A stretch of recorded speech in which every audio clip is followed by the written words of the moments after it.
قطرہ نکلنے کا تو وضو ٹوٹے گا, یقین نہیں ہے تو نہیں ٹوٹے گا. لیکن اوریجنل مسئلہ تو یہی ہے کہ پیشاب نکلنے سے وضو ٹوٹتا ہے, چاہے ایک قطرہ ہو چاہے 10 قطرے ہوں. تبھی تو جب پہلی دفعہ پیشاب کیا تھا میں نے بیٹھ کے تو وضو پورا ٹوٹا تھا میرا. تو اس کا مطلب ہے کہ اصل تو وہی ہے.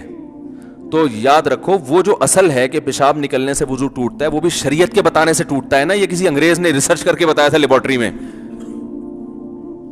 تو جو شریعت نے آپ کو یہ بتایا کہ پیشاب نکلنے سے وضو ٹوٹتا ہے, اسی شریعت نے یہ بتایا کہ یہ اس وقت ٹوٹتا ہے جب آپ کو نکلنے کا 100% یقین ہو. اگر یقین نہیں ہے تو 100 دفعہ نکلتا رہے, نہیں ٹوٹتا. یہ کوئی میڈیکل سائنس کی رپورٹ تھوڑی ہے کہ پیشاب نکلنے سے وضو ٹوٹ جاتا ہے بھائی. اس کے بعد بھی اگر کسی وہمی کی سمجھ میں مسئلہ نہیں آیا تو پھر یہ پولیس کا کیس ہے سیدھا سیدھا, بشرطے کہ جو پولیس آپ کا علاج کرے گی وہ خود وہمی نہ ہو, یہ ضروری. تو یہ پیشاب کا بھی یہی حکم ہے, اسی طرح ہوا خارج ہونے کا بھی یہی ہے. بعض لوگوں کو وہم ہوتا ہے پتہ نہیں ہوا جب 100% یقین ہو گیا کہ ہوا خارج ہو گئی ہے تو وضو ٹوٹے گا, جب تک 100% یقین نہیں ہے وضو نہیں ٹوٹے گا. سمجھ رہے ہیں؟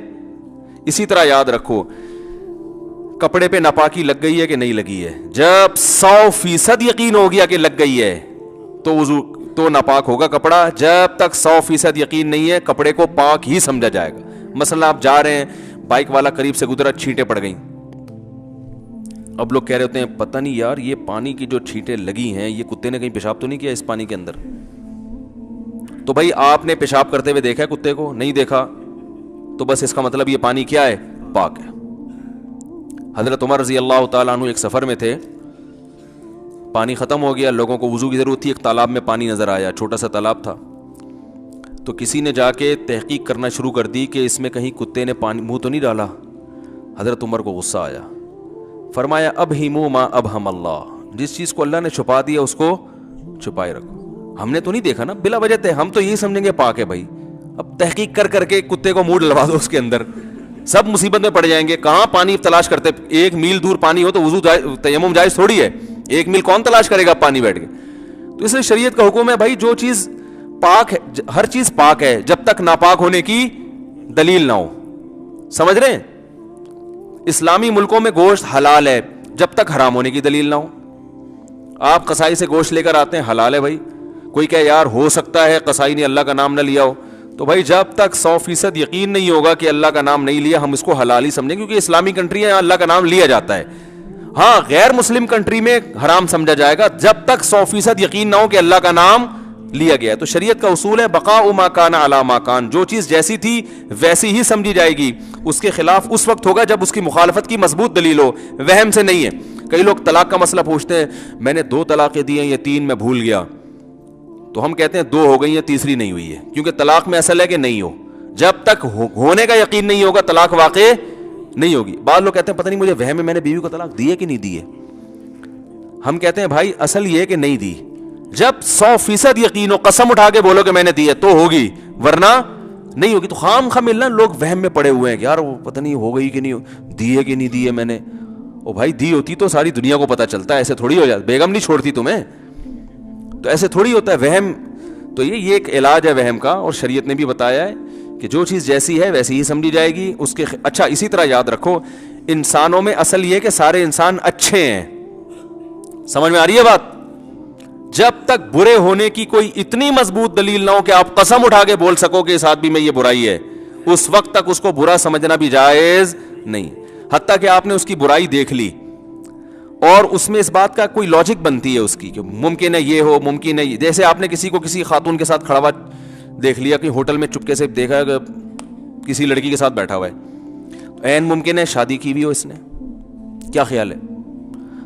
آپ کہیں گے بھائی شادی ہے تو ان کی عمر 48 سال ہے, میری 48 نہیں ہے, پہلے بتا دوں میں کہ آپ سمجھ میں اپنی مثالیں دے رہا ہوں. اب مسئلہ یہ ہوا آپ نے کسی کو کسی لڑکی کے ساتھ دیکھ لیا, عین ممکن ہے بھائی بیوی ہو نا, یہ تو امکان تو ہے نا. آپ کہہ سکتے ہیں اس کی بیوی کو تو میں جانتا ہوں, ہو سکتا ہے چھپ کے ایک اور شادی کی بھی ہو.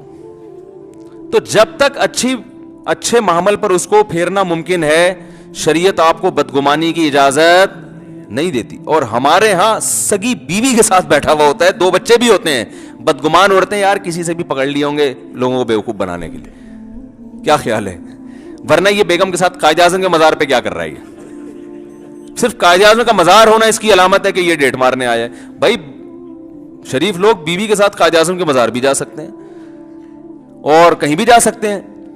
تو اس لیے شریعت کا حکم یہ ہے کہ جب تک اچھا گمان کسی بھی درجے میں رکھنا پاسبل ہو, آپ کو برا گمان رکھنے کی اجازت نہیں ہے. جب اللہ کا حکم ہے تو فالو کرو نا بھائی اس کو, اور اس سے کتنا ہنسی خوشی زندگی گزرے گی. سب اچھے ہیں, دیکھو اس سے ذہن کو سکون ملتا ہے کہ سب اچھے ہیں, اس سے ملتا ہے سارے برے ہیں, سارے چور ہیں.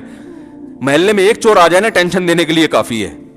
جب آپ نے یہ گمان رکھ لی یہ بھی چور ہے, یہ بھی فراڈی, یہ بھی 2 نمبر, یہ بھی ایسا, یہ بھی فلانا, یہ بھی, تو آپ تو سارا دن ٹینشن میں ہی رہو گے. تو کتنا اچھا ہے, یہ بھی بہت اچھا, یہ بھی بہت اچھا, یہ بھی بہت اچھا, یہ تو ہے ہی بہت اچھا, یہ جو بیٹھا ہوا ہے نا صحیح ہے نا, تو سارے اچھے ہیں تو خوش رہتا ہے انسان.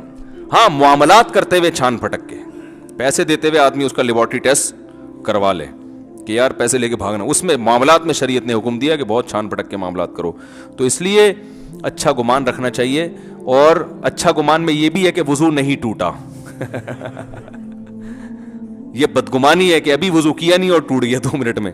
تو اچھا گمان اپنے بارے میں بھی کہ بھائی میں بڑا خاندانی وضو کرتا ہوں, اتنے آرام سے نہیں ٹوٹتا. بی بی تمیزہ کا وضو ہے, جس کو قاری صاحب نا بی بی تمیزہ کو وضو کرا کے گئے, اس کو وضو کرنا نہیں آتا تھا, نماز نہیں پڑھتی تھی. قاری صاحب نے پوچھا کیوں نہیں پڑھتی, کہنے وضو نہیں آتا. انہوں نے کہا چلو وضو میں کراتا ہوں, وضو کرایا, نماز پڑھائی. اس کے بعد وہ سفر پہ چلے گئے, 10 سال کے بعد آئے, بی بی تمیزہ سے کہا نماز پڑھ رہی, کہہ رہے 10 سال سے پابندی سے پڑھ رہی ہوں ماشاء اللہ. انہوں نے کہا وضو, کہہ رہے وہ تو آپ نے کرا دیا تھا. تو جیسے بی بی تمیزہ کا خاندانی وضو ہے, 5 بچے پیدا ہونے سے بھی وضو نہیں ٹوٹا. تو آپ اپنے بارے میں فہمیوں کو کہہ رہا ہوں, فرض کر لو کہ جب میں وضو کروں گا کسی کا باپ بھی اس وضو کو نہیں توڑ سکتا. میں یہ علاج بتا رہا ہوں, اللہ کی قسم یہ چیزیں سوچنے سے فائدہ ہوتا ہے. ان چیزوں کا علاج نفسیاتی ڈاکٹروں کے پاس نہیں ہوتا, ٹھیک ہے نا, کیونکہ بعض نفسیاتی ڈاکٹروں کا وہم ہو جاتا ہے کہ ہمارا وضو نہیں ہے.